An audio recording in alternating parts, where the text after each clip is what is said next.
দেশ জুড়ে সাড়ম্বরে পালিত হচ্ছে রথযাত্রা উৎসব। মহিষা দলের শতাব্দী প্রাচীন রথযাত্রা এবছর ২৫০তম বর্ষে পদার্পণ করল। রানী জানকী দেবীর আমলে ১৭৭৬ খ্রিস্টাব্দে নির্মিত হয় এই রথ।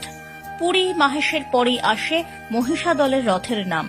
জানকী দেবীর আমলে চালু না হলেও পরবর্তী বংশধর মতিলাল পাড়ের সময় থেকে বড় করে চালু হয় রথযাত্রা।